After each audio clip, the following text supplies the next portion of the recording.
Greetings, divine mirrors.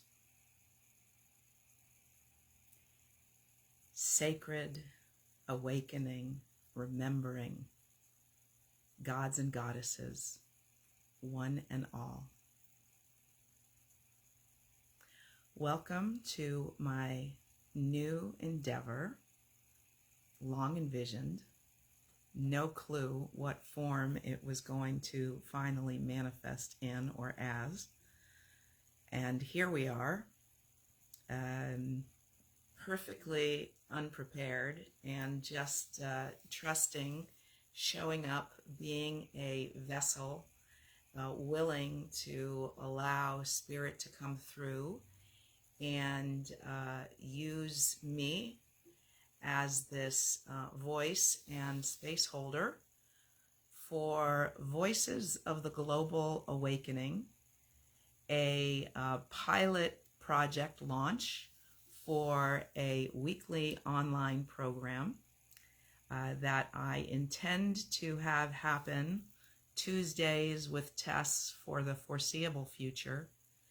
And along for the ride of the evolution of this vision for however it will serve the highest, whatever platform or platforms will make the most sense to be presenting on, and trusting that by being willing to show up in this raw state, that if my light is bright enough and my heart is open and compelling enough, that you will be moved and inspired to bring your gifts to this party and to support this endeavor. I've listed a number of different ways that you could do that in the description for the event, and all the bells and whistles will come along, but the main thing is to start. And actually I had wanted to start last Tuesday. In terms of my sense of order of things, I liked the idea of it being on the first of the month. This was one of the only months of this year that the Tuesday fell on the first. Hey, Leah. Oh yeah, isn't this amazing? Isn't that awesome? And like how perfectly auspicious. And in fact, my rising sign is Leo. And my beloved husband, Stu, was in Costa Rica a few months ago, and he was sitting in a room with this in the background, and I was like, oh my God, I must have that lion. And it wasn't his to offer me. However, he happened to see it. I think it was in a town called Santa Teresa, and Teresa is my name, so it was meant for me to have one. And this is actually the first time that I am using it for any purpose, and how much more perfect could it be on this wonderful Lion's Gate manifestation portal to have my rising sign as my as backing me up. That is what is backing me up here, this powerful portal and intention where if we can dream it, we can do it. And we allow ourselves, welcome Bracha, and we allow ourselves to release all the thoughts and ideas and concepts and stories and energies that have been holding us back, and give ourselves permission to treat this as like a real thing, that we get to shed our cocoon and we get to claim our wings and step through this portal as the most fully actualized version of ourselves, which is what the theme of this week is, which is claiming our divine destiny. And so I was starting to say that my intention had been to launch this last Tuesday as being the first of the month, and thinking that that was a cool thing to do. And then I was hit with a lot of tragedies, a lot of unexpected deaths that really threw me, and some other really difficult news. And I just couldn't, like, I felt blindsided, and I just couldn't get it together. And then I was in a one-on-one dialogue with my mentor, Muse, Isabella Braveheart, who I'm halfway through this 9-month radical expression container with. And basically, as I shared in the original post about this, that I'm like chomping at the bit, because, you know, I've described, a lot of people have heard me say this before, that for years I have felt like a Maserati in the garage with the engine running, like so full up with so much that I am impelled to share in the world, and an unclarity of you know, best platform and format and all this kind of stuff. And so I allowed these things to stop me last week. And in a conversation later in the week, I think it was Thursday, she said to me, well, I think you should just get started this coming Tuesday. Forget about it being on the 1st. And it was like, that was all I needed, was somebody, a coach, to be like, you can do this, just do it. And not even realizing that this Tuesday, today, the 8th, the Lionsgate portal is like infinitely more auspicious than having been on the 1st of the month. And so I feel like I was, you know, divinely directed to launch today. And so this theme of claiming your divine destiny is essentially what I am here doing, and calling forth in the rest of you who feel the call to take this opportunity to really step into being the version of you in your mind's eye and in your heart of hearts that you know and believe that you are meant to be.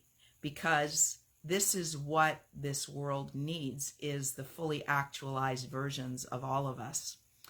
So, you know, I don't have my technology together. I wanted to be able to play some music and some accompaniment for you, but that's not going to happen. So this a cappella gift of mine will do. And I decided, I actually have a song called, welcome Juliana, I actually have a song called Awakening. And so what more perfect thing to begin Voices of the Global Awakening with than a song called Awakening. So, and this is raw. This is like unrehearsed, unpracticed.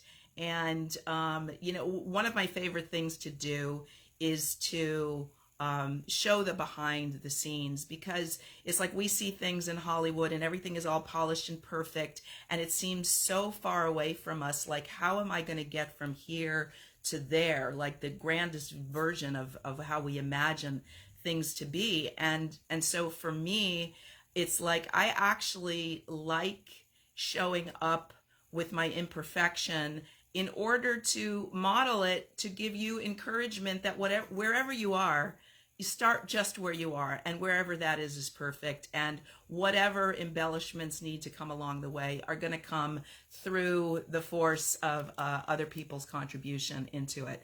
So I'm appreciating your comments. Hi, girlfriend, liking the idea of awakening and really showing up. And you're knowing each other and saying hello and all good. Okay, so I've got my lyrics, because it's been a while since I have sung this song. But here goes. Awakening. All that I be is a hologram, a thought manifest in the great I am, here for one flash of eternity, one wave on the shore of an endless sea. All that I be is a hologram, a thought manifest in the great I am, here for one flash of eternity, one wave on the shore of an endless sea. I am one with all that is, body, mind, and soul. I am here as peace on earth, one facet of the whole. I deserve to live my life just dancing to the beat. I deserve to be myself with everyone I meet. I deserve to give myself the sun, the moon, the sea. I deserve to see myself in every he and she. I deserve to have it all, yes, every blessed thing. I deserve to have it now, Lord, listen to me sing. And I allow it now, Lord, I allow it now. I allow it now, Lord, I allow it now. Every thought I ever thunk, I need to think anew, to rid my mind of all the junk that kept me apart from you. There's nothing out of bounds, dear Lord, outside your sweet embrace. No woman, man, or creature can sacrifice their place. You live in me and I in you forever and beyond. Through birth and death, in every breath, eternal is our bond. So I deserve to have it all, yes, every blessed thing. I deserve to have it now, Lord, hear me when I sing. And I allow it now, Lord, I allow it now. I allow it now, Lord, I allow it now. All that I be is a hologram, a thought manifest in the great I am, here for one flash of eternity, one wave on the shore of an endless sea. You live in me and I in you forever and beyond. Through birth and death, in every breath, eternal is our bond. The only sin in life I know is when I doubt you're here. The only fool thing I could do is spend my time in fear. So I deserve to have it all, yes, every blessed thing. I deserve to have it now, Lord, hear me when I sing. And I allow it now, Lord, I allow it now. I allow it now, Lord, I allow it now. I got one body to care for, one mind, one heart. I got just thee to be there for, so leave me to my part. And I allow it now, Lord, I allow it now. I allow it now, Lord, I allow it now. I allow it now. I allow it now. All that I be is a hologram, a thought manifest in the great I am, here for one flash of eternity, one wave on the shore of an endless sea, one splash on the shore of an endless sea, one crash on the shore of an endless sea. Shh.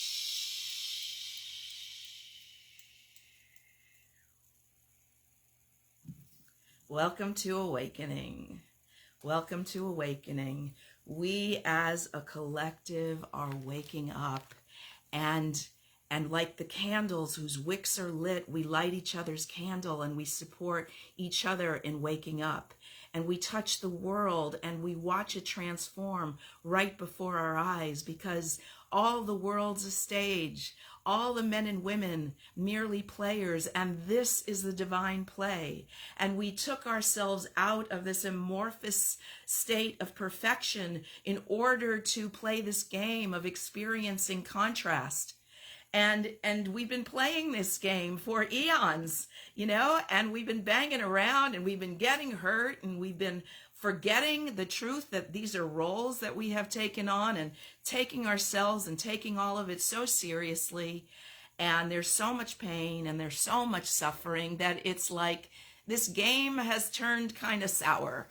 And it's really time for us to wake up so that we can lift the veil. We can lift this overlay of this dark matrix of duality that we have placed upon eternity, and we can rejoice at the divine essence, the divine actors that we truly are underneath these roles. And last week I put up a video and I was using this analogy, and this morning I was invited onto my friend Kimberly Swinson's broadcast at 8:08 this morning on her Love Temple. And she asked me to tell this story, and it bears repeating here again. And that is that in my early Hollywood years, I got to go onto the lot of a number of different studios. And back in the day, I don't know if they still do this now, but this was kind of like union rules. that there would be a lunch horn, siren kind of thing that would go off at the lunch hour, and the whole lot would take lunch at the same time, and there were so many different productions going on, and there were like westerns being filmed, and there were science fiction, futuristic things being filmed, and there were biblical things being filmed, and there were, high school proms and football players and cheerleaders, and like every kind of character that you can imagine in every sort of time period that you can imagine. And come lunch hour, many people would go to the commissary, which is this large cafeteria, like literally cafeteria style, where you'd get a tray and you would go up and stand on this line, and there'd be this display of food, and you'd get your food and you pay for your food, and you would come and you would sit back down in this dining room that was filled with actors all dressed in different costumes in different time periods, only for the sake of this hour or two or whatever that this lunch break was for. Even though they were still in costume and makeup, they were just actors. They were just people who were having lunch together, and it was one of the most magical things. And I have long said that pretty much everything that I learned, and I feel truly blessed to have been on this path, that what I learned pursuing a career in acting is so applicable to spiritual awakening. And so it's like, if we think of ourselves as characters in the divine play, and each and every one of us is so carefully and meticulously crafted down to the most minute detail of where our scars and our birthmarks and our cellulite is, and what kind of an accent we have, and what flavor ice cream we prefer, and what our idiosyncrasies are, and what our neuroses are. And it's like, as an actor, the weirder the character, the more complex the character, the juicier the role, because there's so much more to sink our teeth into, right? And so here we are, our benevolent genius of a creator created each of us with all these different details of who we are, and what our interests are, and what our strong points are, and what our gifts are, and what our struggles are, and what our shadows, and what our addictions, and what are all these kind of things. And we suffer because we carry shame about the parts of ourselves that we wish were different. But if we actually fall in love with our characters, everything about them, like all the stuff that we have previously been bummed out about, frustrated or ashamed or wanting to hide or wishing we're different, and we simply embraced the originality, the uniqueness of the role that we have each gotten cast to play, we could be so tickled of who we get to be in this miraculous dimension as miraculous characters. And we've been programmed to be so caught up in racing time and feeling behind and feeling like we have to hurry up and catch up.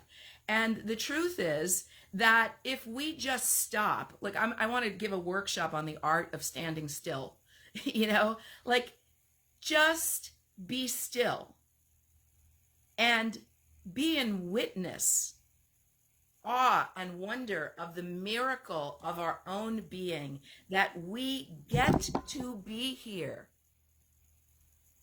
It's a privilege. It's a miracle.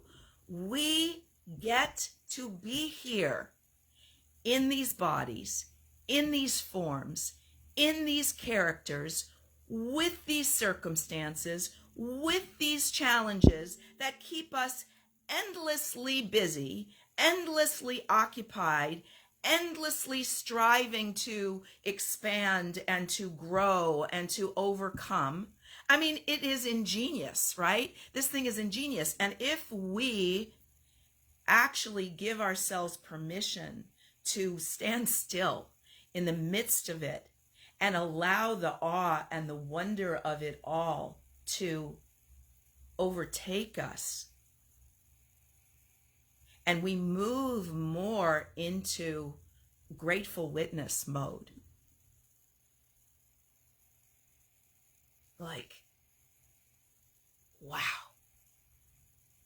wow, I get to be here as this character. How blessed am I?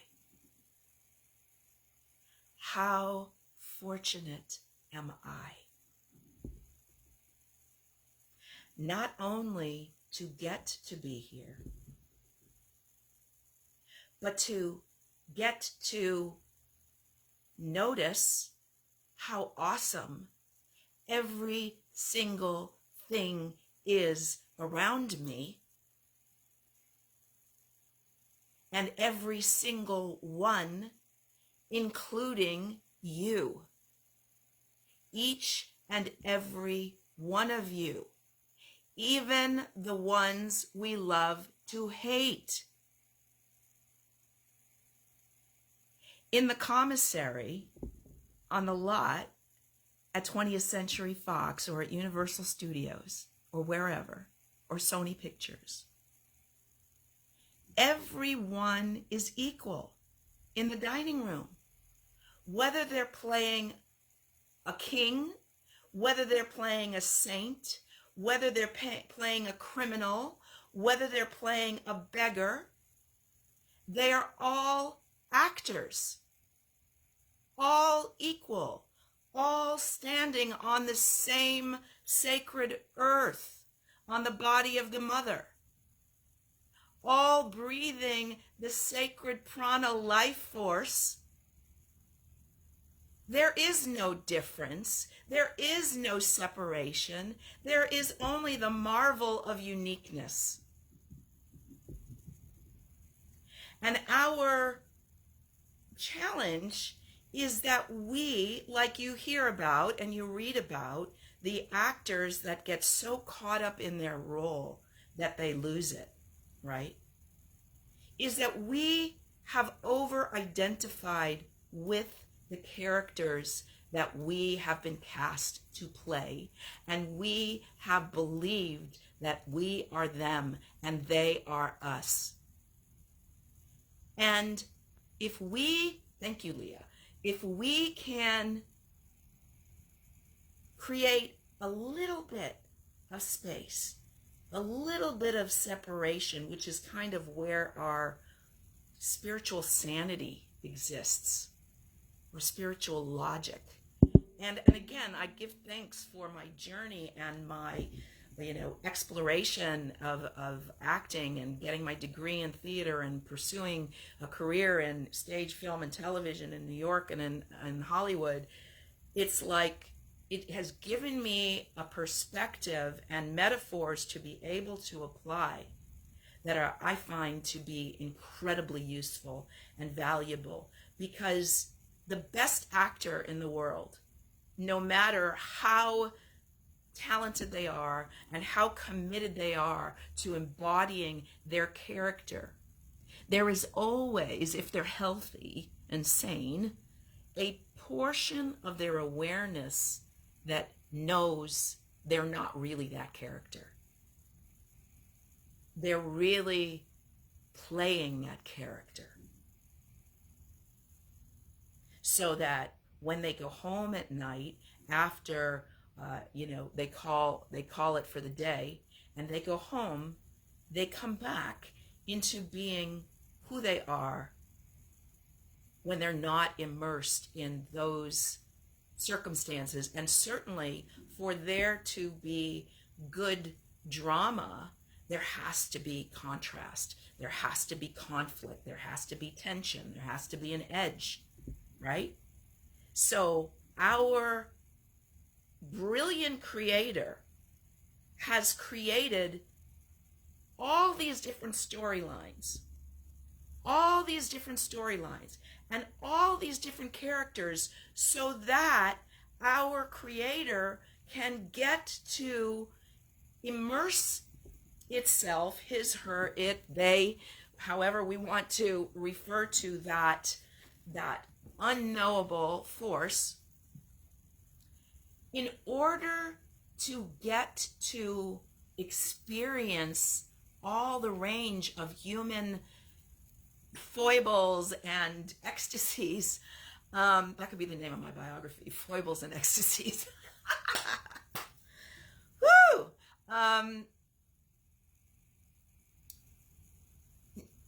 In order to be able to experience life as a limited being, needs to taste tragedy, and needs to taste suffering, and needs to taste grief, and needs to taste loss, and needs to taste anger, and needs to taste outrage, and needs to taste fear. Are you picking up what I'm putting down? Hello, Vanessa. Welcome. Welcome. Who wants to come on and talk to me? Does anybody want to come on and talk? I mean, ultimately, eventually, my intention is, like, I have a lot of mentors and heroes that I admire. And I figure the name of Voices of the Global Awakening is compelling enough, and somebody said to me, my energy is compelling enough, that one day they will want to come and talk on this show with us. And in the meantime, you all, my community, are so brilliant and so innovative and so creative and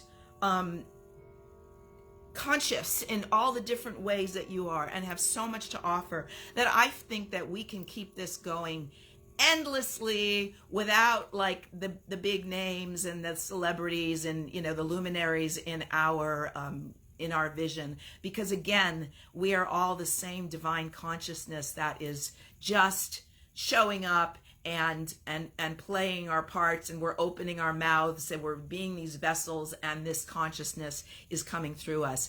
And the more we surrender to that, and the more we are willing to give over to it, and it's kind of like I stopped myself for a really, really, really long time, because I remember, here's a funny thing, is that I must have been about, 10, 11, 12 years old.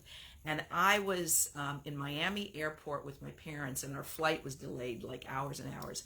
And there was this machine there, it was kind of like those photo booths where you go and get your picture taken, only this one was a handwriting analysis machine.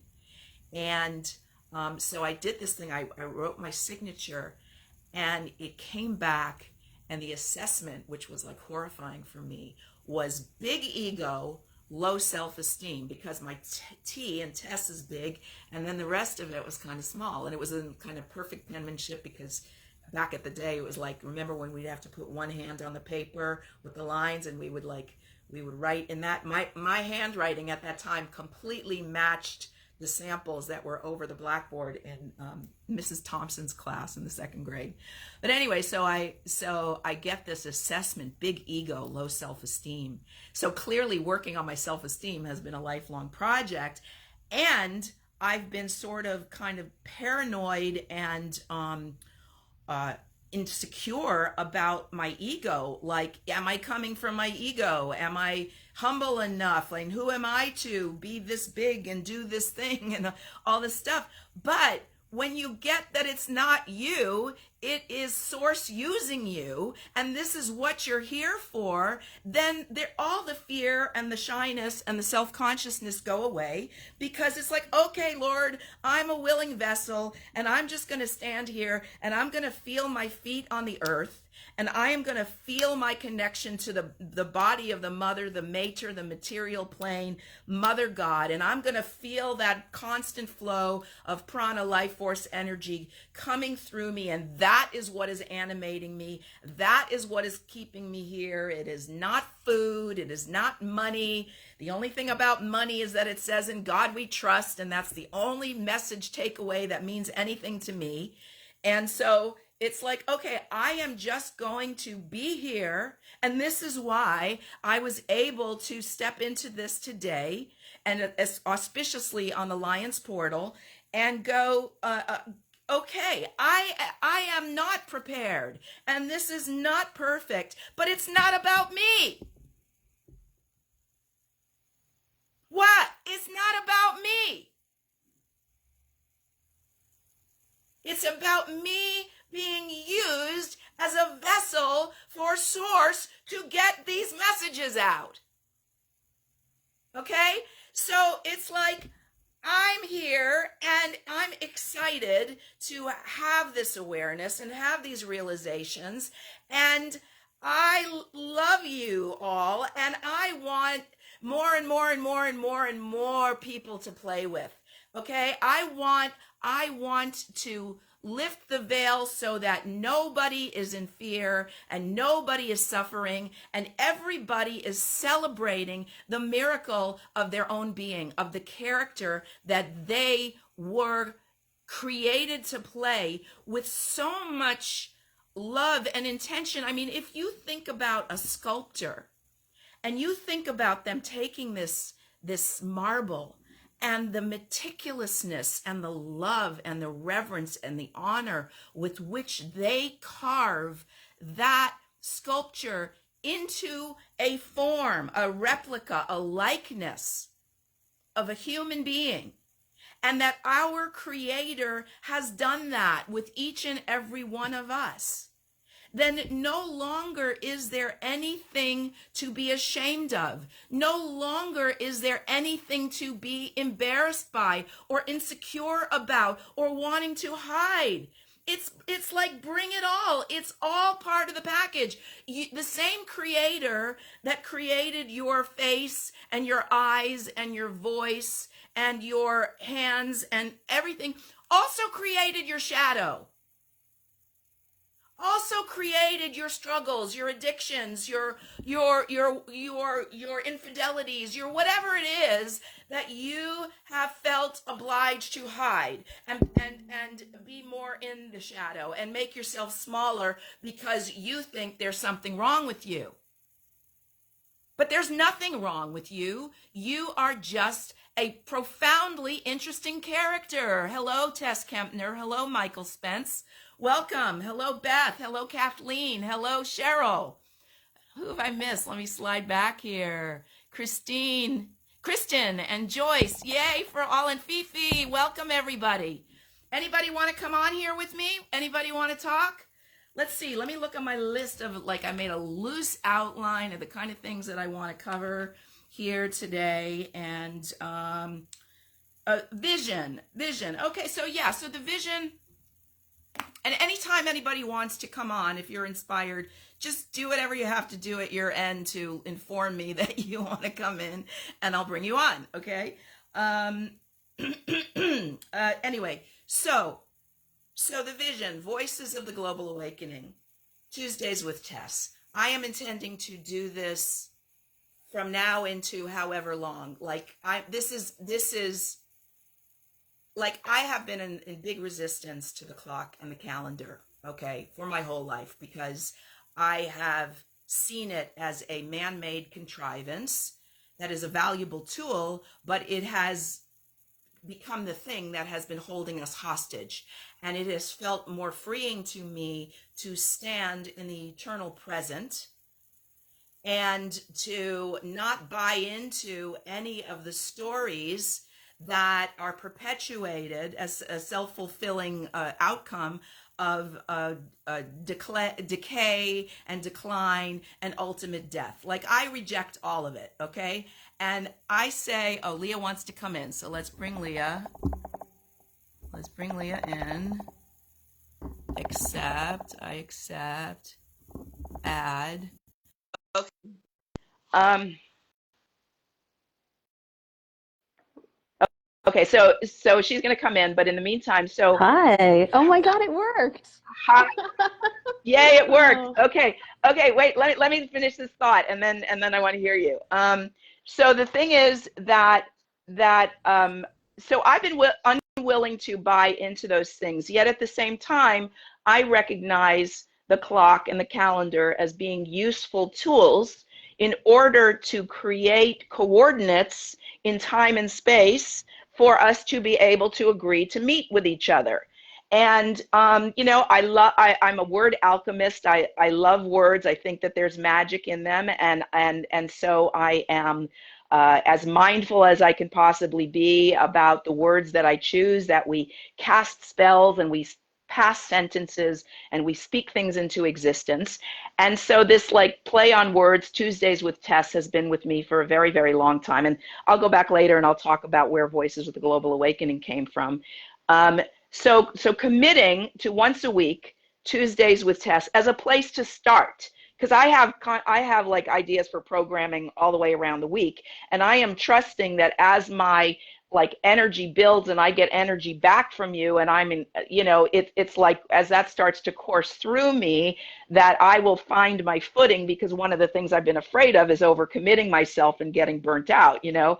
And so just starting with this once a week commitment, Tuesdays with Tess. And the reason that I chose 5 to 7 p.m.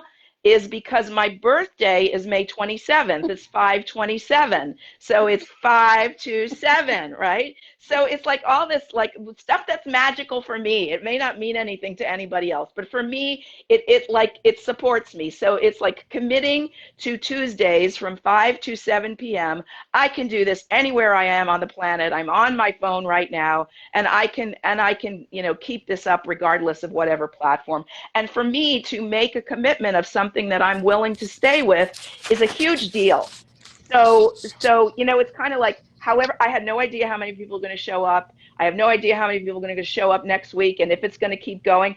But unlike things that I've done in the past where I was kind of attached to numbers and people weren't showing up as much as I thought they should be. Meanwhile, it's always only ever the one, right? We're only ever in the presence of the one, whether it's masquerading as one or it's masquerading as multitudes, right? So it's taken me a little while to figure that piece of it out. And so I've aborted those previous things. I kind of got burnt out and I aborted.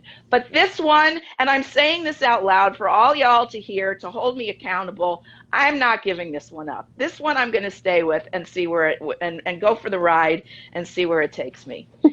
Welcome, hey, Leah. thank you, Tess. I hope you can hear me okay. I'm going to I speak hear into my little you microphone. perfectly. First of I hear all, you perfectly. congratulations. I mean, you are on fire. You're radiating the goodness, goddess, from all the way from up here and all the way down here. It's just great. And it's really fun to be in community, Woo-hoo. too. I'm loving the fact that other friends are here and it's just like our own private little Zoom, but it's not even a Zoom. It's like even better. So I'm very happy to see this. Is it better than Zoom? If it's better, I'd like the feedback of understanding Yeah, I don't why. know. I Because, mean, Zoom is great too, so it's all good. But I've never done this before, like okay, just gone right into a Facebook Live with someone. So, but one thing that was coming up for me was, okay. I mean, it's just so wonderful, and your whole vision, and for all of us, like you're really holding a sacred container for all of us. And I'm wondering what you would recommend if, like, you have certain blocks going on, like kind of like a Shakti, like if there's something you can do or say that helps break through specific blocks that are happening. Do you know what I mean? This shifting of it. Just certain things that have been going on for me. What can you say a little bit more about what you mean by that? You mean Yeah, I mean I'm here thinking more blocks? like physical blocks. That's really the whole thing. I mean, you know, we all know when we're in integrity, in alignment, things are in the flow, things are happening. Like we're not even doing, we're just being, right? And then there are days when it's just like it's blocked and like you go here, but you're supposed to be over there and nothing's really going well, right? And things are going fine today, actually. Things worked out fine. But it's just kind of, it's so enjoying your energy and how you're downloading it that I was wondering if you had some advice on that, just for maybe like a daily practice or something that could help with the alignment. Well, Well, two things are coming to mind. One we've talked about before, and I want to repeat it for everybody, is that I always have a certain percentage of my awareness on the soles of my feet touching the earth, or the feeling of my butt in my seat, or my hands on the steering wheel, or even my fingers in a mudra is like if I am touching the mother, the mater, the material plane, then there's this part of me that is saying to myself, and again, this is what I call spiritual logic, is that I am 100% supported by the physical plane. And that makes sense to me, so it becomes kind of like an unequivocal principle. Like, nobody can argue with me about it. Nobody can take it away. They could say anything they want. I'm not budging. I like that. You Yeah, see what I'm saying? very much. I'm not budging from my determination and commitment to the physical plane has me. It's holding me like this, right? It's holding me. Even if I'm skydiving, I can hold on to the reins of the parachute, and I'm connected to the physical plane, Great. right? Yeah. That's my spiritual logic. And the same, the breath is like, I'm connected to infinite supply. There is no shortage of prana, life force, energy available to me. Never. I don't even think about it. And I am being breathed 24/7. It's great. Right? And so I am 100% supported by the physical and the non-physical at all times, and nobody can take that away from me. So that's one. Two, you got to get your sexy playful on, right? Sure.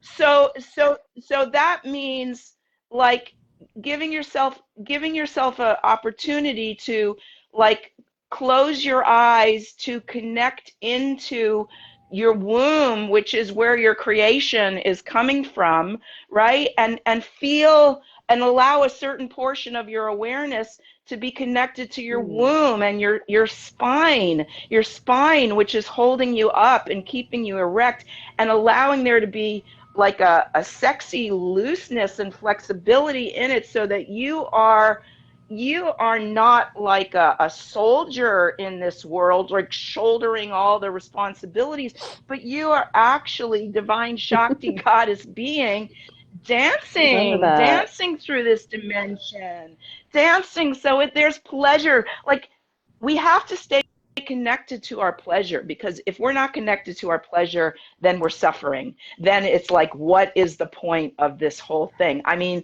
I can see that it's beautiful and miraculous and all, but it's like, I'm not having a good time. So what the hell? And last night, I was at this beautiful constellation evening, and the facilitator asked us to speak from our bodies, right?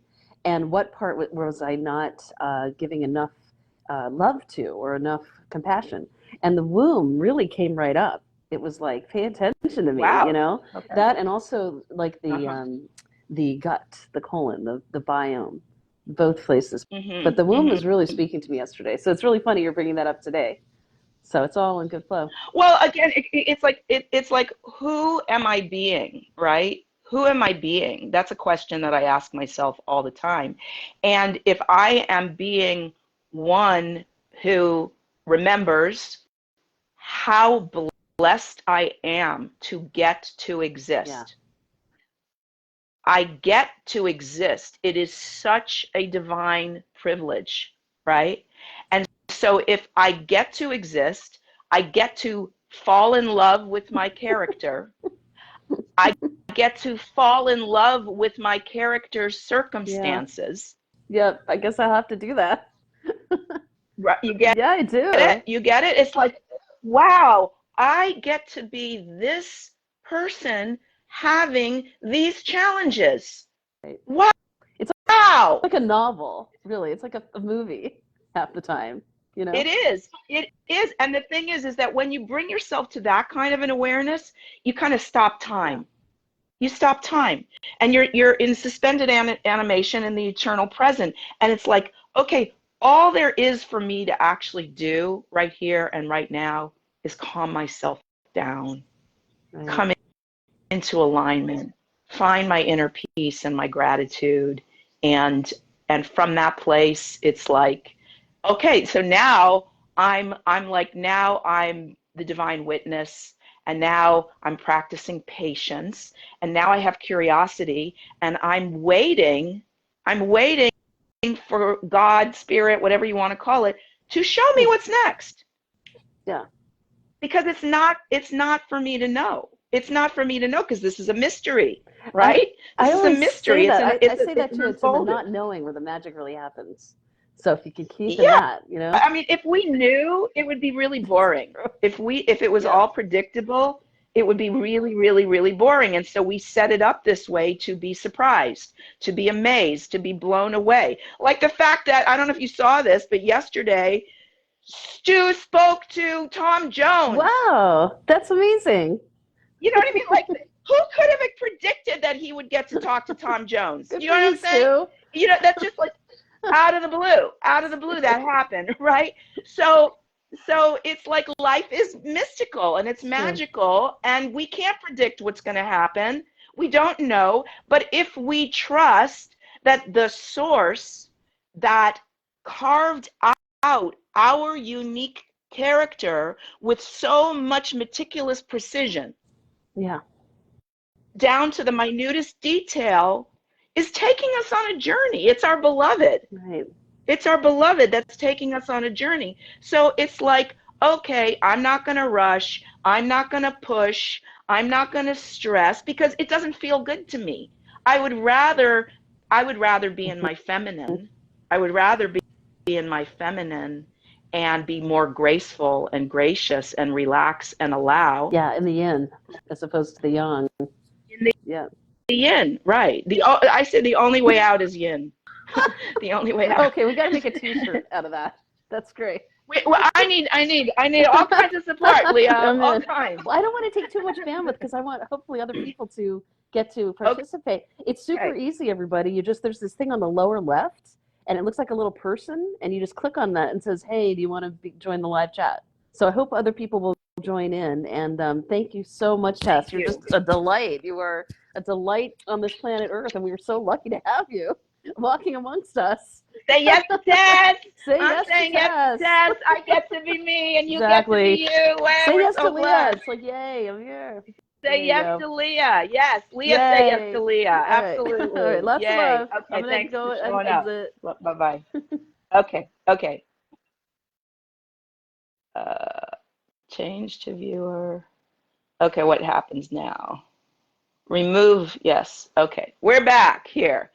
Okay, so hey, Kennedy Carr here, and estoy aquí, sí. Okay, Trina and Lauren, welcome everybody. Yay, it was fun, Leah. Okay, so back to sharing the vision with you. So yeah. So my vision is that obviously that this be interactive and that it be musical, and that the bells and whistles come on, and I've got that like a person who knows technology far better than I that can manage all those pieces, and so then I get to show up like ta-da. In addition to that, I would like a round table, like a queen's round table, like the way The View was, right? Where Barbara Walters had this group of women that they were just sort of bantering and in dialogue together, in addition to whomever the the guest of the week might be. So that is part of the vision, and that could be revolving and rotating, and it doesn't have to necessarily be the same people all the time, although there could be. And I want to bring on cutting edge speakers with visionary ideas, and I want to bring on cutting edge artists and finally got a pocket Tessie every Tuesday, and maybe we'll do the branding and we'll have that pocket Tessie doll and the t-shirts and the bumper stickers and the mugs with the clever sayings all on them. And all of this is for me fundraising really for the vision of establishing a new, I changed the name, and I don't know if anybody's noticed this yet or not, but I just changed the name of the temple that I birthed. Kennedy would know better than me how many years ago that was, 20 years ago or so. That was called the Universal Temple of Higher Consciousness. And I just changed the name to the Universal Temple of Expanding Consciousness, because my consciousness expanded away from this concept of higher and lower, because we're all in this together, and there is no higher or lower. There's just different levels of awareness, and it is ongoing. And one of the basic principles of the temple has always been is that the most consciousness raising, expanding thought on any subject wins. So it's kind of like we are constantly upgrading our software, and it's as easy as whatever the source is. It doesn't make a difference which vessel is being used. You know, so it's not about a religious belief or philosophy. It's like if something resonates with your soul and it makes you feel better to think that thought, it creates more spaciousness and freedom, then that is the thought to adopt until another one comes along and you know, replaces that one. So so as far as the name of the temple, all of a sudden a thought came along that I feel is more evolutionary to rename the temple from the Universal Temple of Higher Consciousness to the Universal Temple of Expanding Consciousness. So ultimately, my vision is to manifest an actual physical space for that temple to exist, which will be a community retreat and an event space, some residents, but also open to guests and visitors for workshops and retreats and concerts, and so I'm holding the space for that, and it houses you know, many of my projects, and would also be a big enough container to hold others as well, and some of them being the waking up from the hypnosis of mortal reality, and rename the planet peace, and of course voices of the global awakening, and all that kind of stuff. Geo, welcome.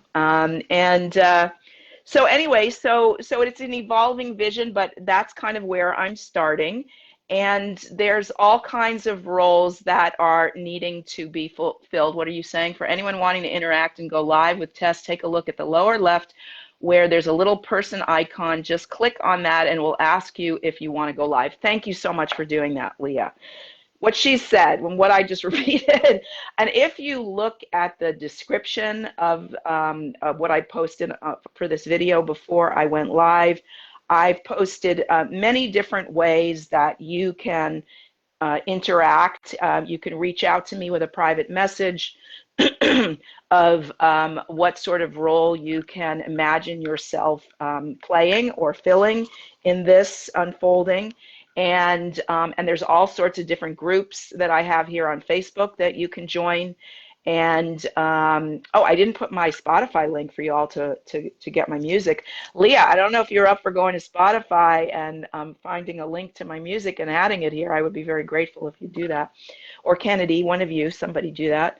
And then I listed a few different cash platforms if you feel so inclined to contribute those currencies that we're still using for as long as we're still using them, that I'm still examining and exploring my relationship with and what my ultimate purpose is as it relates to it. Because I mean, part of me feels like I've come in from like the advanced civilization where we no longer have that, and we're just manifesting, and we're sharing, and we're being generous like our creator, and we're not seeking reciprocity because we're connected to infinite supply, and ascribing arbitrary values to things, and as a demonstration of our sense of worth,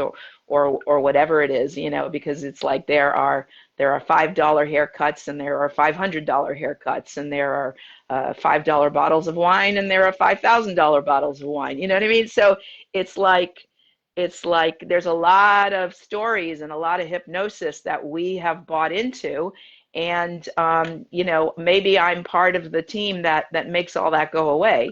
But in the meantime, I'm still participating in the system, and I suppose that there is some value to have some coming in as opposed to just going out.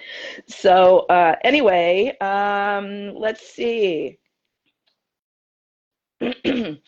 Another way that you can contribute is with topics. If there's any topics that you want to explore, like Leah just did, bring them, whether it is in the live or you send them to me, and then I consider bringing them in for the next the next time we come together.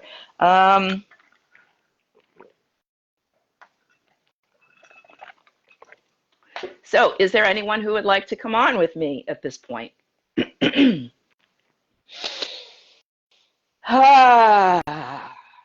Did try to find a Spotify link, but perhaps Kennedy could give it a try. It's just TES period. That's what you're looking for, one of you. That would be cool. In the meantime, I think I would like to just stop and take a breath for a minute and invite you to do the same. And I'm putting the back of my hands on my thighs, face up in the receiving mode, and closing my eyes for a moment to drop in.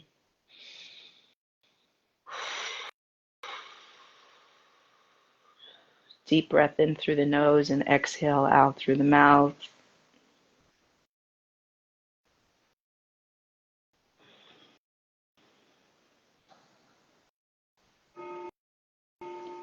To slow down and ground and be present.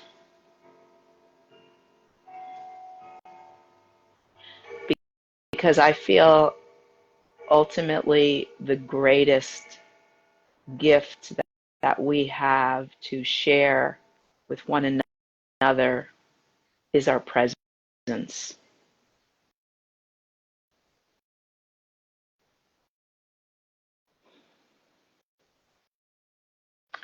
Our full, honoring, respectful, reverent,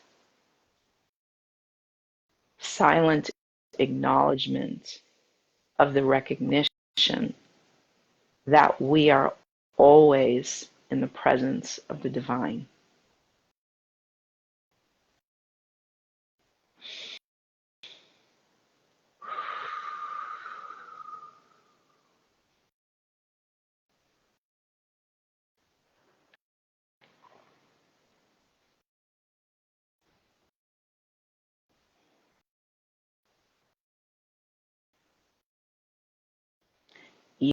You are the divine in disguise. I am the divine in disguise.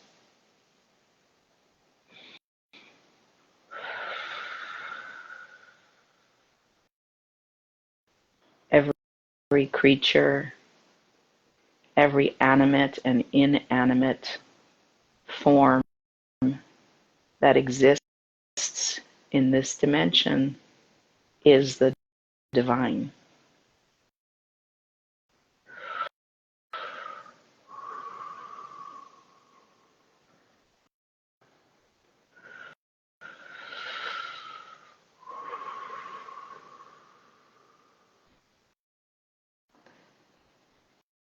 Gio, I see your message. I'm going to bring you in momentarily.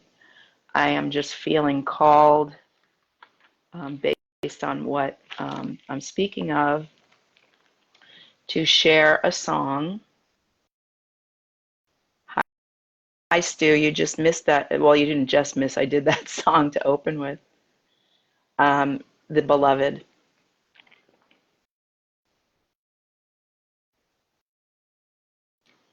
Sacred love, divine and true. Beyond all form, I merge with you. One together, soul and heart. In God we join and cannot part. The Beloved appears. Without warning, he nears. And you know when he's come, you have but to succumb to the beat of the drum that you hear.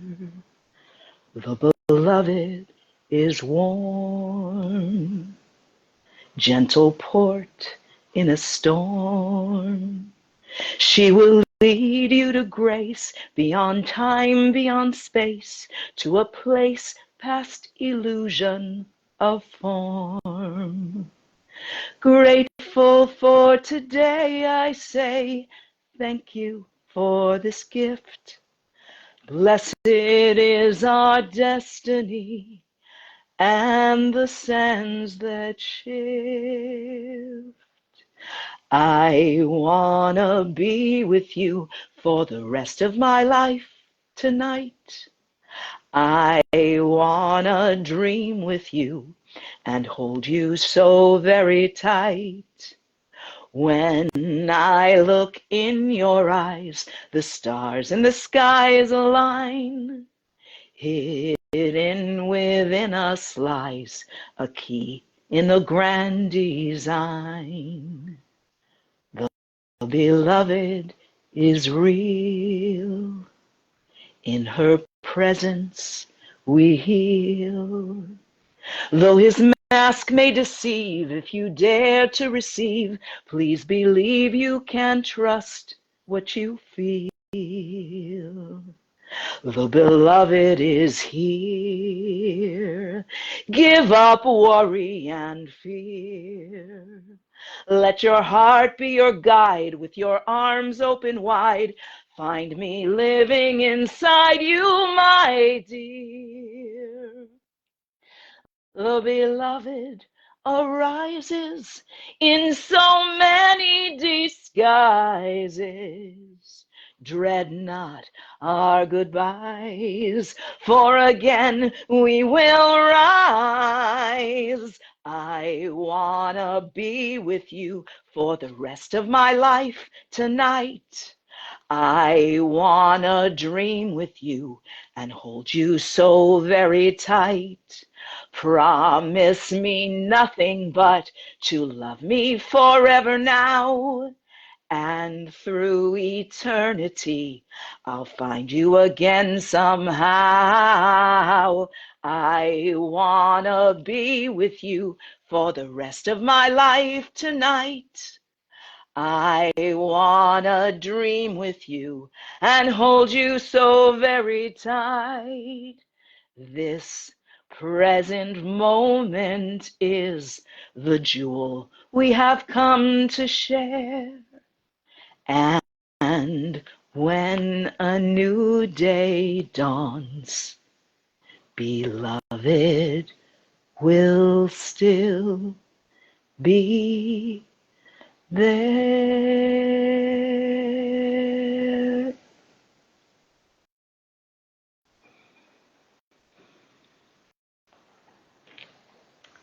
The Beloved arises in endless disguises. We are surrounded by the Beloved, and we are the Beloved. I am my Beloved, and my Beloved is mine. if we decide to see and engage with everyone and everything in this dimension with the level of love and honor and reverence and respect and cherishing as if we are in the presence of the beloved, including ourselves. Imagine how different our relating will become and how much safer and more grace-filled and beautiful and pleasurable our experience will be.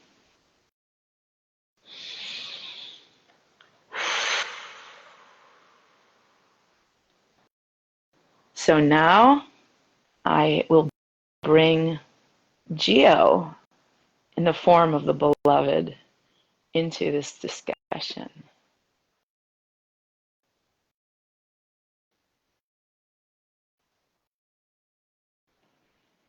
How's everybody doing out there? Hello, Tess. Hello. Hello, Thank beloved. you. I feel welcomed. I love that singing. That just calmed me right out and made me feel exactly what you said. I feel all connected and loved.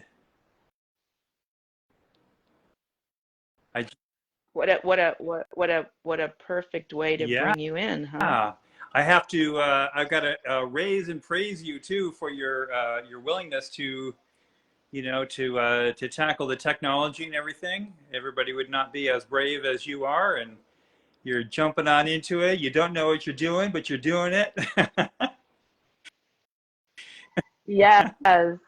Yeah. I mean, waiting for perfection, it puts things Yeah, off yeah, forever. And you know what? There comes a point where the not doing is so much more painful than the yeah, clumsy doing. yeah. You know? And so it's like I'm doing this because I can no Well, you're longer doing not do it. great, So and I just, thank you. your voice and your singing is just beautiful. It comes across. I just got back from a trip down your way. You're in San Diego. Is that where you are? I Okay. am. Uh-huh. I'm in Hmm. Laguna Beach right now, but I just got back from a week of pilgrimage to the Self-Realization Fellowship Center in Encinitas. They were having their convocation, so the devotees from around the world were gathering there this past week, and I had no idea. I just came down because I wanted to see one of my good friends who's a big YouTuber, kind of on these topics of flow and connectedness. He was in LA, and we were going to go down together. It didn't work out, and so I just went down on Tuesday. It just, just for a visit out of, wanted to see the center and the gardens and everything, and did not know much about it. And all of a sudden, there it is, the having their yearly convocation, and whoo, man, the spirit was high. Wow, that must have been amazing. So, are you a follower of Yogananda or not Well, really? I got introduced. He was my, I would say my first introduction to meditation. My brother gave me autobiography of a yogi when I was 13, and so that was my first introduction to it. And I didn't really officially become, a devotee or, specifically a follower. Though, you know, uh, talk about stumbling into things, at 13, 14, 15, all this, I stumbled my way into, Kriya Yoga and, focusing on this high opening center, the third eye. And that was my meditation practice for goodness. I mean, in probably a good 10 years. And then as a kind of an adult with family and everything, I got away from it a little bit, a lot actually, and then in the boom times of the 90s and everything, I had a design build company with a lot of employees and such, and talk about the money thing and all that. It just kind of, it did pull me away from it and pulled me away from connectedness and community and all this. And I don't say anything bad about it necessarily, but When you say design build, do you mean like actual physical building construction, or is I that was a what you're talking landscape about? architect, and I specialized in outdoor living spaces, so outdoor kitchens and gardens and Oh, cool. pools and spas and things like that in Colorado, on the Front Range in Colorado. Yeah. Very cool. Yeah, it was a great Hmm. profession, but yeah, it was super busy, you know, and you get all that. So I kind of got pulled away from it, and then about 5 years ago, I was at a Hay House conference and heard one of the yogis there, you know, do his thing about meditation. You gotta meditate. You gotta meditate every day. He said, make the meditation the first thing you do. So you put your feet on the ground, maybe brush your teeth, and then meditate. And so about 5 years ago, from that, you know, that little, really Prompt. just that, you know, that mention, basically, I, you know, reconnected, made it that habit again. And so for the past 5 years, every morning. And so coming back to it, it was completely natural, a little different because the Kriya Yoga is a little different. It's, I would kind of characterize it in its way of, uh, I'm not sure if I get it accurate, but this is how I would characterize it, is that they're looking to ascend out of the body into the spiritual realms. And the practice that I've been more akin to is the opposite of that, which is bringing the spirit into the body. It's more of a tantric type of tradition, and pulling spirit, you know, from every spirit in everything, including the body and all the experiences. So it's, I noticed that distinction, you know, is different. That's beautiful. It's actually related. I was listening to a meditation somebody sent me earlier before I came on here, and it was a lion, specifically a Lion's Gate thing, and it was saying that something about the alignment of our sun and Sirius is having us have um, 1 foot in the physical in this dimension and one in the Okay. quantum. Yeah, which I thought was really cool, to like think in terms of quantum. And yeah, so I've been a more in the practice of the Thich Nhat Hanh mindfulness meditation, which is really about putting reverent attention on whatever we're doing, whether it is washing the dishes or, walking the dog or, whatever it is. It's like, again, coming back to just the fact that we get to be in a body, you know, and we get to have these hands and these eyes and these senses and these minds, and that we get to engage with the physical dimension to touch and taste and smell and hear. It's like Jesus said, we have eyes and don't see and ears and don't hear. But it's like if we tune into that level of awe and Yeah. gratitude, then life becomes a walking Yep. meditation. Everything we do is with that sense of Yeah. mindfulness and gratitude. And that is a very tantric practice. It's like our connection to Yeah. this plane and Yes. delighting in it. Now that reminds me that you said yesterday that you wanted to have a spicy conversation. That was you who said that, right? I was probably just fooling around, but I think this is pretty spicy what we're talking about, you know. Okay, good, And good, good. yeah, the difference is that, which is, you know, that, yeah, bringing awe into, you know, into life. And so, yeah, making it spicy, making it interesting, you know, bringing the spirit into everything that we do. So yeah, that is spicy. Yay, yay. Well, I so appreciate you coming on to talk with Yeah, me, for sure. and I hope you come back, and I hope you spread the good Yeah. news, as they Yeah, say, well, that's part of the thing to to say. That's part David of the thing to say Test. too, is that, you know, the news is spreading, and sometimes, you know, you're doing stuff on social media, and, you know, the audience. I know you're a stage person, so you're used to having the audience right there. So sometimes with social media, you don't know, but I wanted to tell you that the audience is hearing you. I heard you, and been seeing, you know, that you're, you know, generating something up, and I'm glad to be part of it, and would happy to, you know, assist you and other people in the group too. I work specifically now in a little bit of a different area. So now I help people in the health and wellness and personal transformation space to create their other online platforms and ways to monetize it. Help me. We're doing it right now, Jess. You're doing it right now. It's like you get the message out there, and then it becomes, what do you have to offer, that people want? And I would like to just say a quick mention about the money thing, because just like we were talking about, spirit and everything, one of my natural gifts, because I grew up in an entrepreneurial family, I was in business, working in the family candy store when I was 8 years old, filling those candy jars.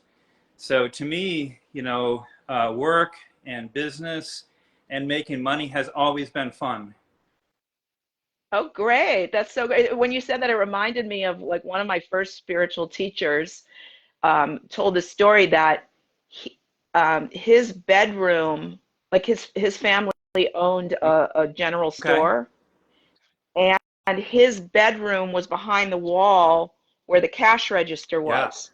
So like all he ever heard was the ka-ching ka-ching of the cash register, and they would store the money in the back of the house until once a week they would go to the bank, and when he would go out to play, he would just grab a handful of bills and shove them into his pocket. So it was never about like counting it. It was just about having this Yeah. abundance of it. And so, A good relationship. yeah, A so good relationship a with it. very good relationship Yeah. with So it. Yeah. So I've been gifted with that exact same thing, because we're all influenced by what we grow up in and around. For better or worse, I had many challenges as well. But I really do latch on to that as a positive experience. And because I do work in the spiritual communities, transformation, and I do notice many people in those communities have challenge with being okay with money. And so I'd be the voice to just say that money is actually the very easiest way that we can exchange our value with each other. It's the easiest way to do it. And yes, there is a lot of whatever corruption, all that, but I don't think anybody in this community is part of that. And it's a very easy system for us to exchange our value. And so the question just becomes, for you or for anybody, it's like you ask yourself this question, what do I love to do? And I already know some of those things about you, just immediately. And then what do people need help with? And what do Right. people want? Yeah. Yeah. Well, I mean, what you said about, you're aware of me being used to being on stage. I want to say two things about that. Is that one is one of the things that I definitely want people to be aware of, is that I feel very available for that. If people want to bring me to their spiritual communities as like a guest, musical minister kind of person, is to do like a keynote concert sort of thing, Yeah. talk and sing. I'm Good. available for that. Yeah. And then the second thing is that ultimately, even though that is my preference, is to be in the energy of people being together in the same space, it ultimately occurred to me, and I'm probably going to close later with a song I wrote that I've not sung anywhere before, that because the internet is global, and it is vibrationally based, people, I'm posting public, I'm not posting Yeah. privately, right? So it's like the opportunity to have a global reach and to touch the Globally. world and a much larger audience is much more available this way than renting a venue, and having a limited capacity of how many people So can much show up easier. there. A couple of things to share Yeah. along that line is that, during COVID, I have been connected to the Centers for Spiritual Living, and for about 20 years now. And I'll tell you right away, Hmm. Tess, is that those centers would love to have you. So Great. they would love to have you. You Hook, reach out. hook me up. You Hook me you up. you Hook me you up. reach out. You have to do the reach out yourself. That's your work. Well, But no. See, here's it. No, I gotta stop, and I gotta stop right there. See, that for me. What my truth is around that is that I'm really good in my right brain when I'm in my feminine. when I have to shift over into my masculine and the logic and the pushing things and making them happen out there, it actually drains my battery. And so what I'm seeking is like, and I think that people are more responsive to somebody telling them, oh my God, I heard this person, and you know, versus cold calling and saying, hi, you don't know me, and I have this gift to share. It's people because they get bombarded, and so they're less receptive actually to the cold call kind of thing. And my experience through a lifetime of attempting to get my expression out in the world is when I get too much in that direction, it doesn't work for me and I get shut down. So that is a way that I am looking for support. Good. You know, yeah. Well, yeah. So the other thing I was anyway, going to say was that, so with the Centers for Spiritual Living, I got connected to a community on the Central Coast of California in Pismo Beach area, Atascadero actually. And they have a wonderful young female, well, I say young, you know, younger than us, let's just say that, and younger than a lot of ministers. So she brings a fresh, you know, voice to the Science of Mind movement. Her husband is the musical director, and the reason why I follow them is because they took advantage of this medium that we're on right now, which makes it very easy to bring people together. And so they had an incredible lineup of musicians that came on, and now some of those musicians, because they're, you know, they're open back up again, you know, come there live, as well as myself. I went there live. Yeah, well, here Stu is saying there's no substitute for a passionate introduction. Introductions are perfect. I don't even really know you, Tess, and so I know you because, you know, I've been connected to you through other media that you've been putting out. So I encourage you to kind of keep an open mind about the different ways that you reach out, because you're doing it right now. You're basically reaching out now.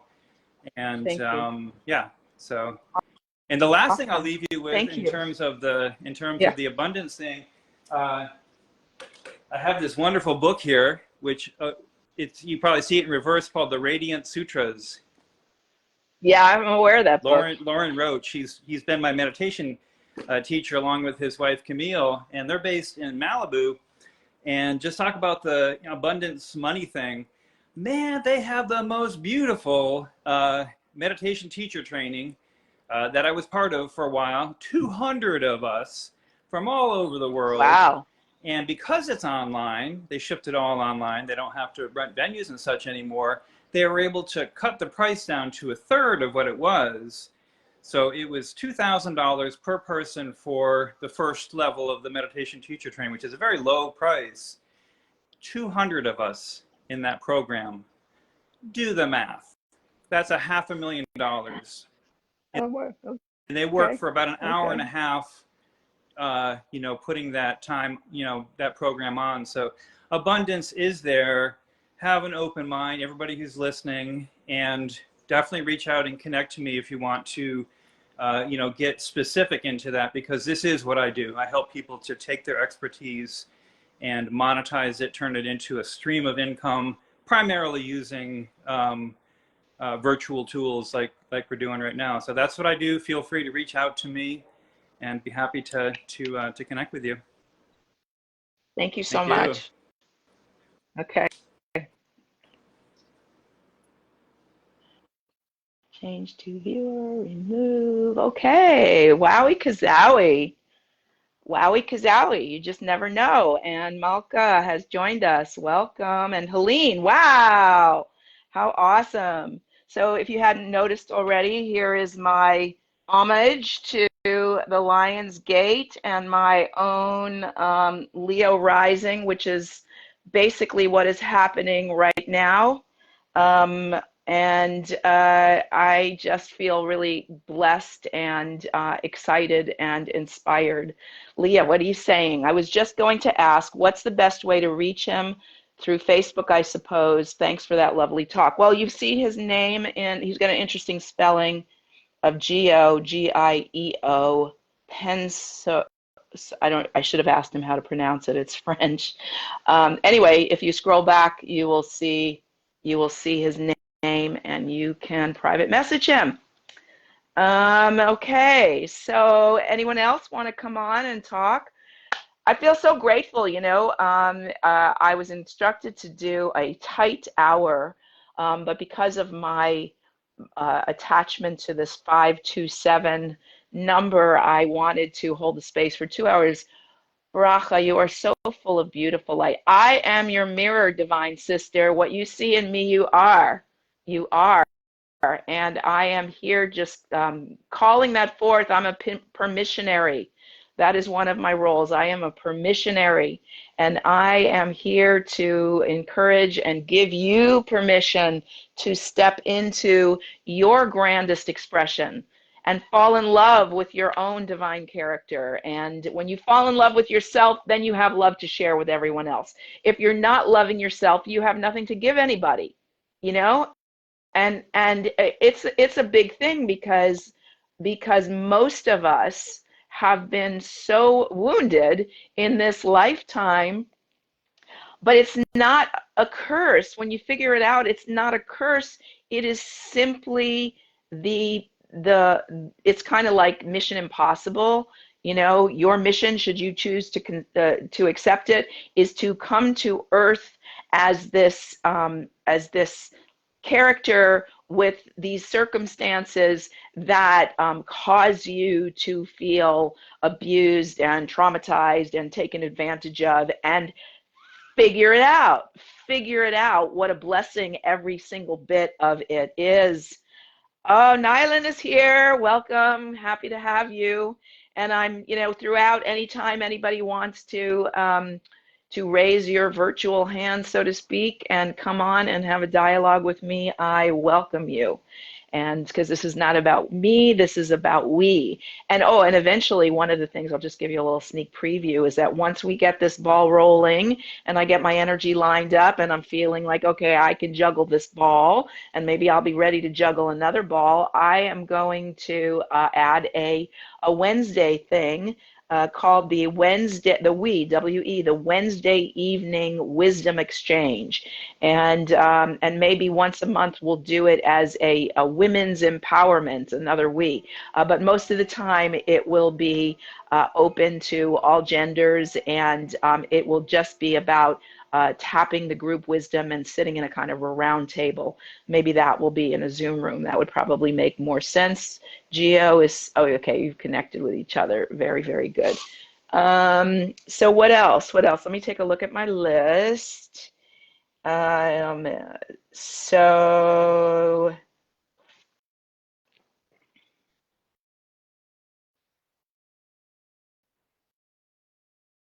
see, part of giving yourself permission is trusting that you are worthy and interesting and compelling, and so you can be yourself, and you can give yourself permission to not try and project some sort of like perfectly polished thing. And it's okay to stop speaking, and it's okay to look at your notes and to take a moment and leave your audience in silence to breathe and wait and hold space, because this is a co-creation, and it is unscripted, and I want it that way because I want to be real and immediate in the moment, and I don't want to be posturing and presenting a stylized version of myself that is, you know, not authentic. I want to be authentic. It's my committed goal in life to be authentic 24/7, and that's the same test that is off camera is the same test that is on camera. So other than like going to the bathroom or having intimate relations with someone, I just want to be that same Tess all the time. And let's see. I was also given a dare by today by my partner for the month in this 9-month training that I'm halfway through called Radical Expression to get on other people's stages. So I am putting out a desire. Please invite me to your stage, whatever it is, and share your platform with me as I am wanting to share mine with you. I love you too, Christine. I'm so glad that you're here. Okay, so so and I'm also available for one-on-one if you want that, if you want to have some private consulting and space holding and support and reflection. And you can reach out to me privately for that. It's like I'm at a point in my life, given everything that I've done and everything that I've been through, it's kind of like I have nothing to lose and nothing left to do except to show up and share my consciousness and be of support in the awakening, in the global awakening. That's what I'm here for. And so please, as much as I have energy and part of my journey has been about, as Kennedy likes to say, I'm healing myself to the core of my being. And I don't feel 100% there yet, but I feel the closest to that I have ever felt in my life. It has been 3 years now, July 29th, that my mother made her transition. And I have spent these last 3 years healing from a lot of inherited epigenetic PTSD. So it takes a lot of courage to be willing to pull oneself out of the flow of, community and society in order to honor self enough to focus on healing and trust that you're not wasting your life, you're not wasting your time. But I got to a point where trying to show up and connect and present myself when there was so much pain inside of me, it took too much energy for me to try to show up. And there is a thing about people's energy being repelling. And then plus another piece of it is that I have always recognized that I am a charismatic character, and so I want to be fully responsible about what I'm saying to you and not lead you into a wall, which at an earlier time in my life when I was showing up in a very public way on a particular path, I feel like a lot of people followed me in a direction that I ultimately determined was not a healthy direction. And so I kind of put myself underground for a while to incubate and reflect and really feel in alignment, safe and sacred in my integrity and my intentions and clarity. And also, it's because I've seen a lot of people burn out in this world. There's certainly a lot of celebrities that I admired and thought that was the path that I wanted to be on. And so it was kind of like I need to find that grounded place inside of me where, I feel my feet on the ground and I feel my connection to the body of the mother and source, and that I understand that I am a conduit of divine expression and that it's not about me and it's not about my ego, and it's about being of service.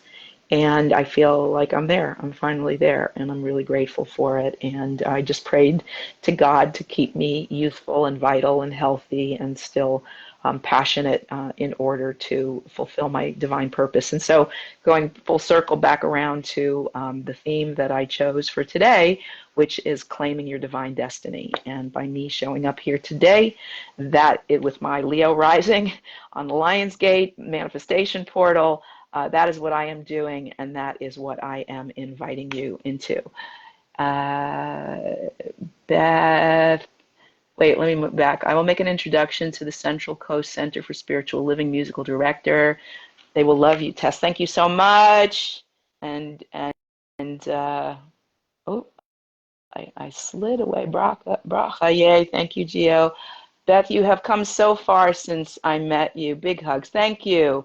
Leah, I can really see the shift. A big congrats on this. Yay. Well, thank you. Yeah.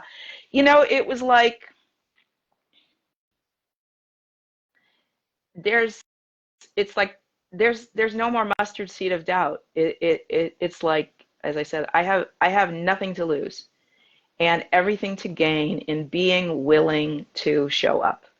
Being willing to show up and hold the space and claim my equal right to be here on this planet as worthy as anyone, and reflect to you that you are as worthy as anyone. There is no higher or lower. There is no one better than. There is just simply other actors playing other characters. And you can sit at any table, and you can stand on any stage, and you can be poised, and you can be elegant, and you can be graceful, knowing that your existence is pure grace.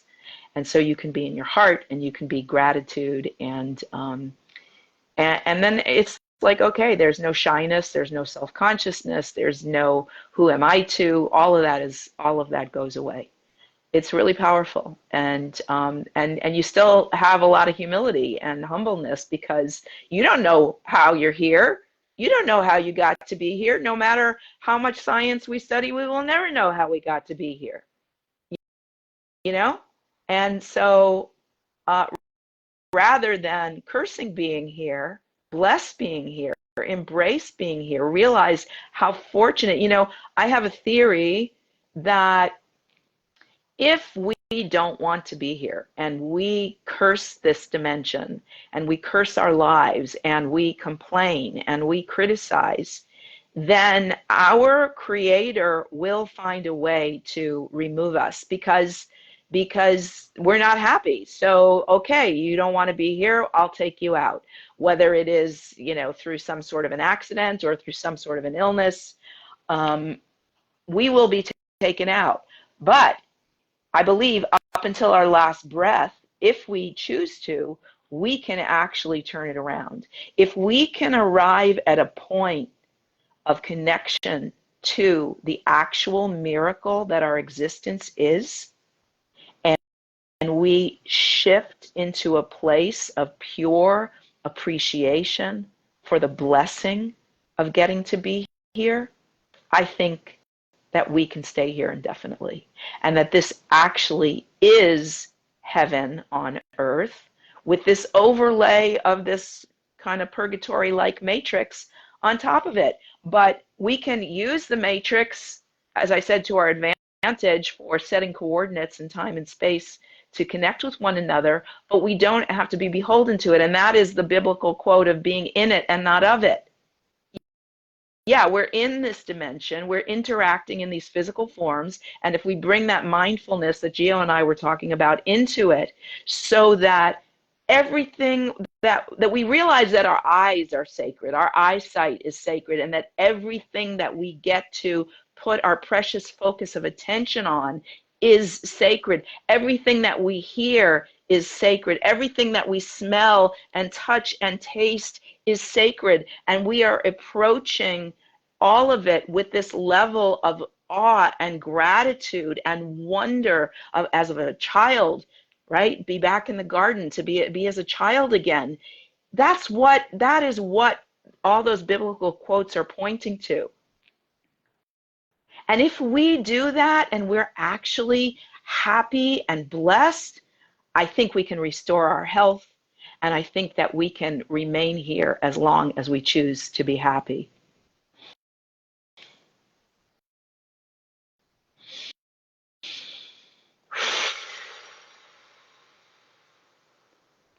That's what I'm choosing. That's my story, and I'm sticking to it. So, so I'm looking at my list.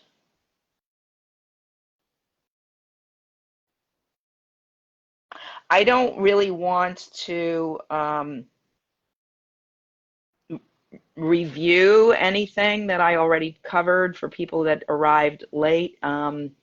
If you are inspired, obviously there will be a replay, and you can start at the top and catch everything. And I will say that in the description, I did put a lot of information in there about how to connect and support. And then, you know, it's like, how can I support you beyond the ways that I have already mentioned? If something occurs to you, then reach out to me and run it by me. And if it feels aligned and true for me to show up for you in that way, then I will do it. And I will also tell you if I don't feel capable of it. And I mean, that is part of the healing journey, is that we, you know, honor our authentic no, and we don't override it.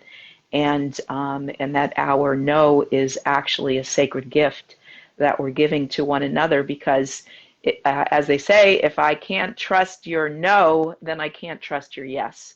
So it's not about people pleasing. It's not about self-sacrifice.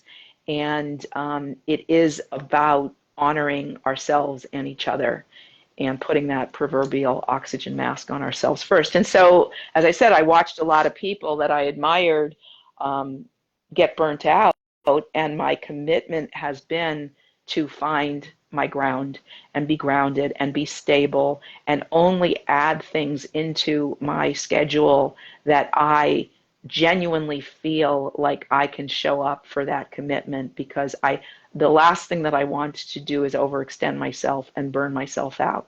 That does not feel sacred. That does not feel honoring, and it does not feel what our benevolent creator had intended for us. So that is one thing that I will model in terms of, you know, hopefully I will get a lot of invitations and want to implement a lot of things. And I really, really want to stay mindfully connected to keeping myself in authentic alignment, and healing that over-giving aspect in my personality, which I'm recovering from right now. So anybody else want to come on and talk? We got about 20 minutes left. I've got you on Bluetooth speaker now. Sounds awesome. Ready for another song? Okay.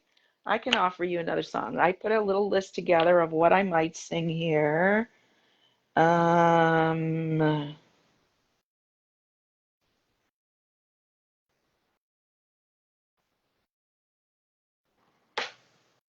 Creation personified.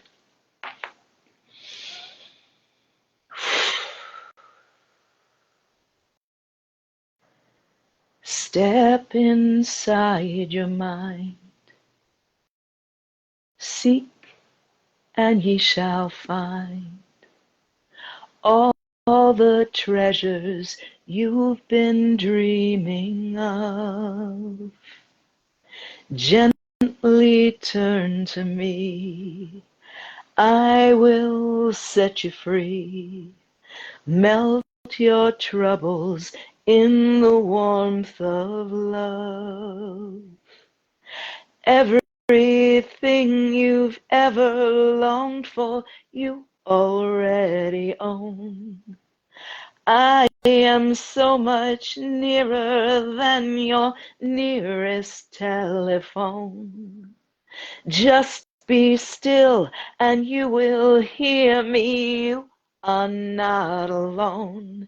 I am you, you are me, we are one. Ask and you'll receive, if you but believe. Life is so much simpler than you know. It's such a rich surprise when we realize faith's the magic fuel that makes things go. Everything you've ever longed for, you already own. I am so much nearer than your nearest telephone. Just be still and you will hear me. You are not alone. I am you. You are me. We are one. I am you. You are me. We are one. We are the one we've been waiting for. We're the Messiah banging at your door. Look in the mirror, see who's watching you. You are the deity you're praying to. I am you, you are me, we are one. I am you, you are me, we are one. I am you, you are me, we are one. I am you, you are me, we are one. I am you, you are me, we are faith, we are light, we are peace, we are life, we are mind, we are real, we are truth, we are love, we are God, we are now. We are one.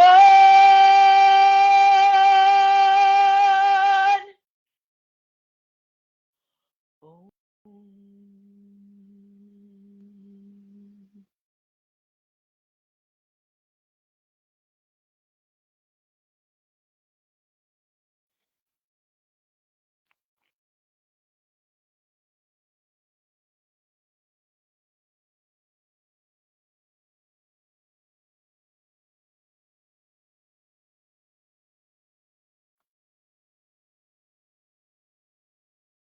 We are one.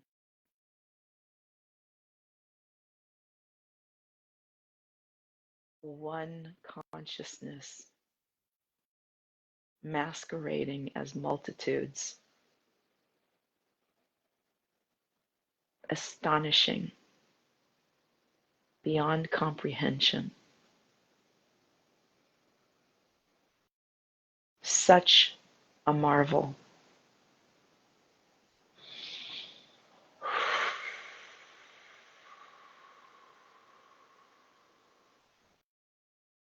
You are another myself. And Lakesh.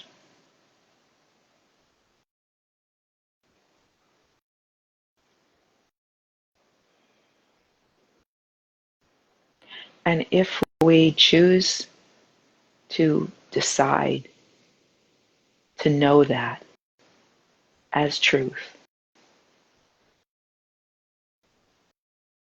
and remember it and keep it in our awareness, we will begin to heal ourselves and heal our relations and be in the sacred and not in the confusion and not in the suffering.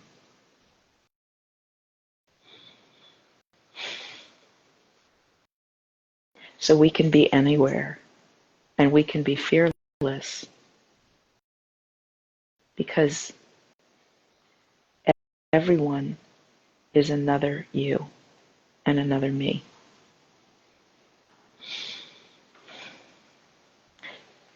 And it's all a miracle. Every bit of it. It's like we wait for a miracle. We don't have to wait. Everything is a miracle. We just have to start looking through mystical eyes instead of mundane eyes. This is the Maya, the illusion that we get to wake up from. And I don't know about you, but I love this embodiment. Like, I don't really want to give it up in order to enter the more divine realms. I want to bring heaven to earth and declare this the divine realm, where I get to still engage. And it's so much more fun now. It's so much more fun to engage in this dimension when you know that you are actually a mystical being.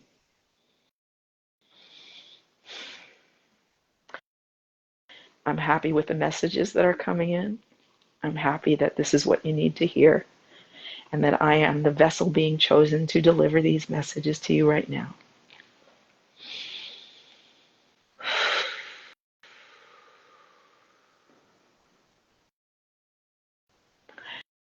So however you choose to engage and support, whether it's here in the comments or coming on or sending me a message, I look forward to hearing from you, or sending me some financial blessing through one of the money apps that I posted.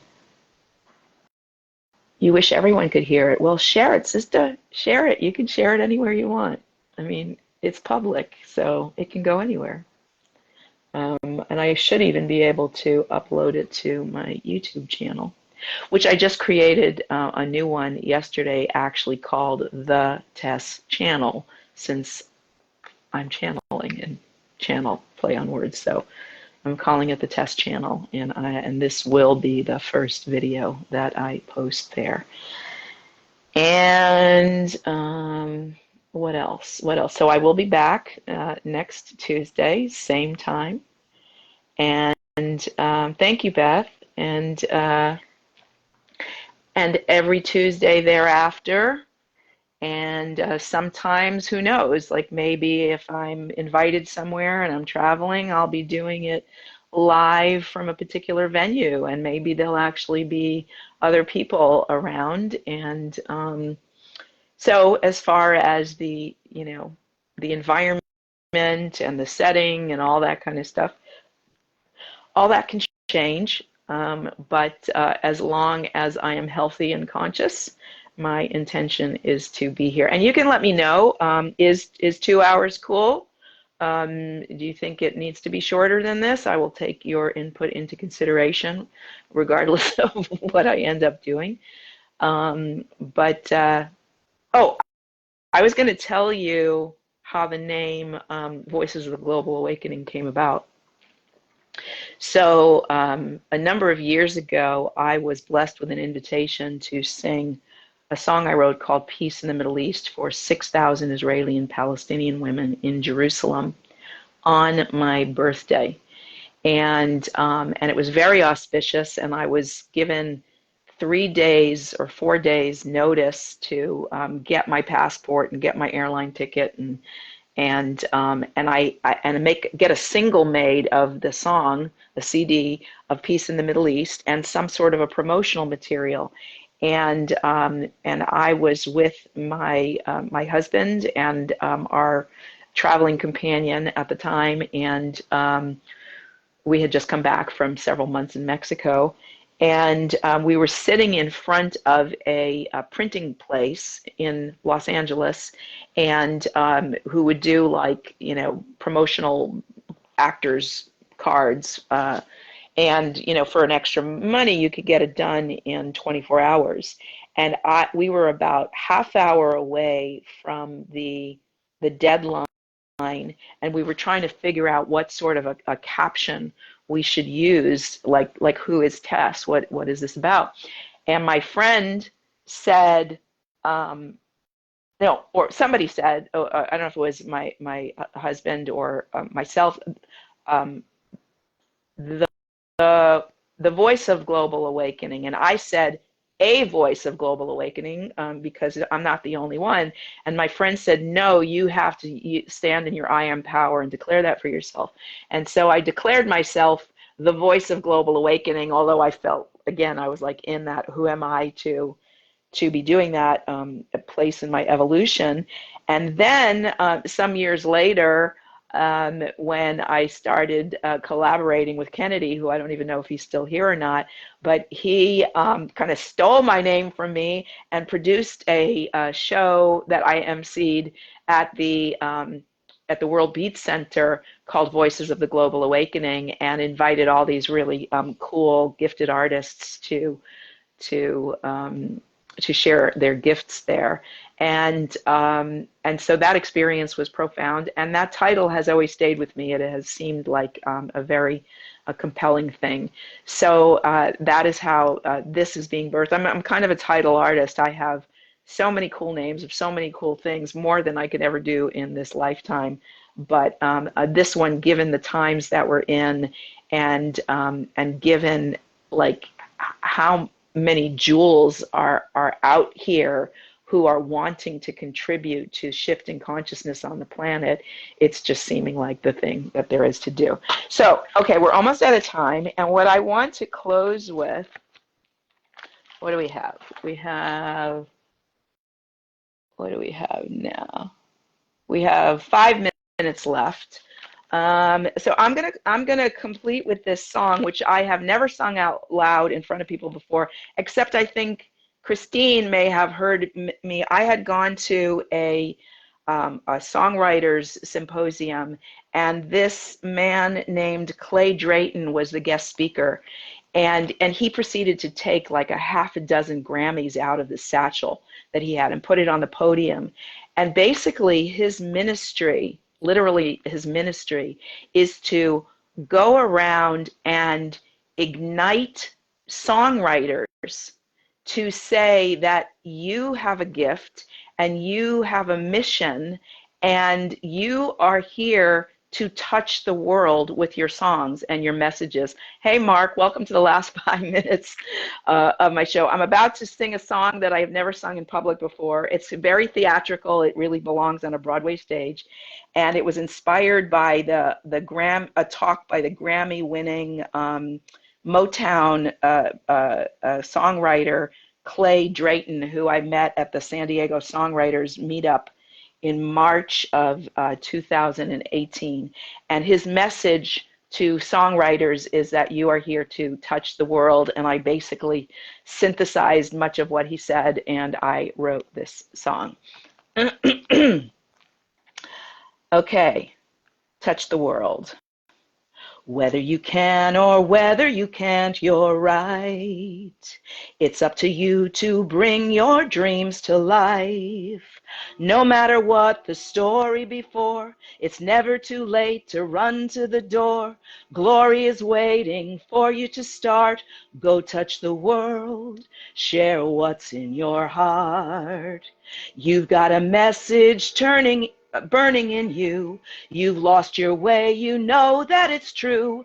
Praying for someone to show up and say, friend, it's not over, get going today. Suddenly out of the blue he appears, shining a light on all of your fears, speaking the things you're hungry to hear, fanning your flame and drying your tears. He said, whether you can or whether you can't, you're right. It's up to you to bring your dreams to life. No matter what your story before, it's never too late to run to the door. Glory is waiting for you to start. Go touch the world. Share what's in your heart. He validated all of your dreams, reiterated all of your themes, gave you the boost you've needed so long, said, give birth, be proud, deliver your song. He said, start where you are, use what you got, do what you can. Start where you are, use what you got, do what you can. Don't let your dreams die inside of you. Your life experience qualifies you. At the end of the road, want to look back and say, it was worth it all. Whether you can or whether you can't, you're right. It's up to you to bring your dreams to life. No matter what your story before, it's never too late to run to the door. Glory is waiting for you to start. Go touch the world. Share what's in your heart. Get up, get out, get going. Get up, get out, get going. Get up, get out, get going. You are here on assignment, only you can know. Reconnect to your mission and don't let go. Inspired, on fire, and filled with desire. Inspired, on fire, and filled with desire. Inspired, on fire, and filled with desire. You are here to touch the world. You are here to touch the world. You are here to touch the world. Never doubt your own sacredness, your own worthiness. You are here for a purpose. I am here to inspire you, and I will be here next Tuesday and the Tuesday after for as long as I'm able. I love you very much, and we'll see what happens next. All right, till next time. Infinite blessings. Thank you for being with me, beloveds. Much love.